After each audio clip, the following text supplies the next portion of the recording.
पाखी से भी कमीनी निकली राही, राघव ने कर दिया सरेंडर। नमस्कार, welcome to hungry spirits channel. स्वागत है आपका आपके अपने चैनल हंगरी स्पिरिट्स में। तो इस अपडेट के ऊपर बात करते हैं दोस्तों। पहले वही गुजारिश, वही निवेदन, जिन्होंने अभी तक आपका अपना चैनल हंगरी स्पिरिट सब्सक्राइब नहीं किया है, वीडियो के नीचे दिए गए लाल बटन दबा दें और चैनल को सब्सक्राइब कर दें और साथ में बेल आइकॉन भी दबा दें ताकि आपको वीडियोस की नोटिफिकेशन मिलती रहे। धन्यवाद दोस्तों।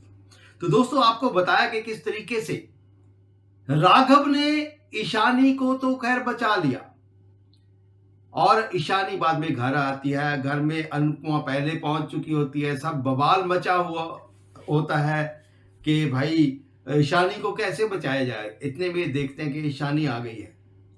सभी भागते हैं कि कहां चली गई थी, कहां चली गई थी। ईशानी को बिठाते हैं, वो पाखी भी बोलती है। इतने में बाहर देखते हैं कि राघव आया है। अनुपमा देखती है राघव को, सब लोग देखते हैं हैरानी से राघव को। और यहाँ पे ईशानी जो एकदम से बोल उठती है कि अनुमा, ये आपकी वजह से हुआ है। आपको क्या जरूरत थी उनसे टकराने की? आपको जरूरत नहीं थी। आपने सारा काम बिगाड़ दिया, मैं संभाल लेती। यहां पे ईशानी एक डरी हुई है। ईशानी सिर्फ इसके लिए कहती है कि अब वो, क्योंकि वो बहुत भयंकर लोग हैं, बहुत खतरनाक लोग हैं, अब वो कहीं मेरा वीडियो ना वायरल कर दे। ईशानी का यहाँ पे अनुपमा को ये कहना चलो फिर भी समझ में आता है। मैं ये नहीं कहूंगा कि अपनी मां जैसी ही निकली, मगर यहाँ पे पाखी बोलना शुरू होती है। फिर उसके बाद मम्मी सब पंगों की जड़ है, मम्मी सब कुछ करती है, मम्मी आपने ये किया, आपको क्या जरूरत थी। अनुपमा कहती है और क्या करती है मैं तभी, क्या कहती कि ले जाओ उसको साथ में। वो इसको पकड़ के साथ में लेके जा रहे थे, किडनैप कर रहे थे, तो मैं क्या करती, मैं लड़ती उनसे या ऐसे भेज देती। तो यहां पे कहीं ना कहीं जो है प्रेम उसको चुप कराने की कोशिश करता है, मगर पाखी चुप नहीं होती है। राही अपनी मां का अपमान यहां पे खड़ी खड़ी बड़े आराम से सुन रही होती है।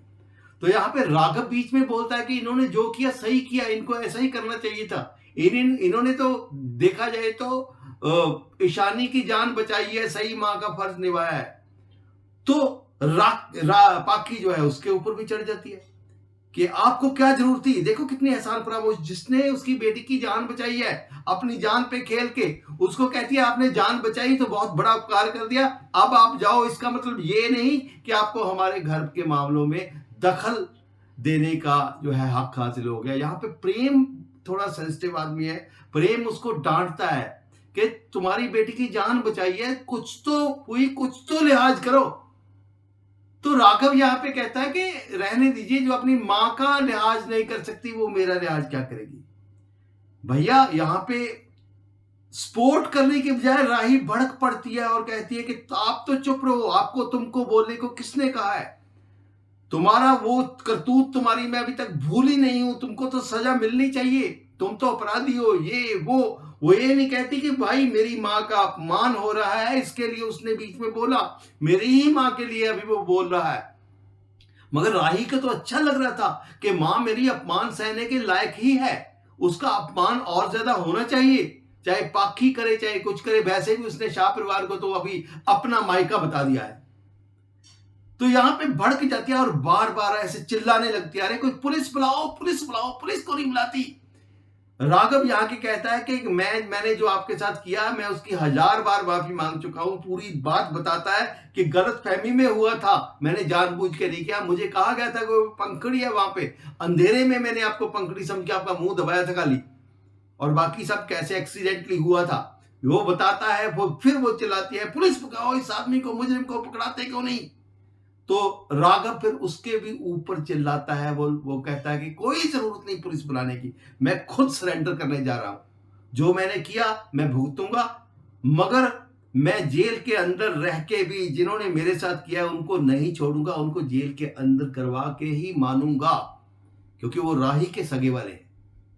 तो दोस्तों, उसके बाद अचानक से जो अंश आता है कि ईशानी कुछ करना बैठे, ईशानी कुछ बोल नहीं रही, तो ईशानी वहां पे सुसाइड का प्रयास करती है। तो ये सब बचाते हैं ईशानी को। इतने में पुलिस का फोन आता है कि राघव ने सरेंडर कर दिया है, और ये भी कहते हैं कि आपकी बदौलत जो आपकी और राघव की बहादुरी की वजह से हमने उन सब लोगों को पकड़ लिया है और वो वीडियो भी बरामद कर लिए हैं। तो यहाँ पे ईशानी को थोड़ा सा चैन आता है, मगर ये जो माँ बेटी है, ये सब लोग हैं, ये इतने ज्यादा खुदगर्ज है, सारा फरामोश है, ये फिर भी अनुपमा को ही दोष देंगे कल को बार बार बार बार। और राही भी अब समझ में नहीं आता है कि इनमें से सबसे बड़ा घटिया खुदगर्ज कौन है, राही या फिर पाखी। कि कई बार तो पाखी को भी लांग जाती है ये राही। दोस्तों, आपका क्या कहना है इसके ऊपर कमेंट कीजिएगा। देखते रहिए चैनल हंग्री स्पिरिट्स। धन्यवाद।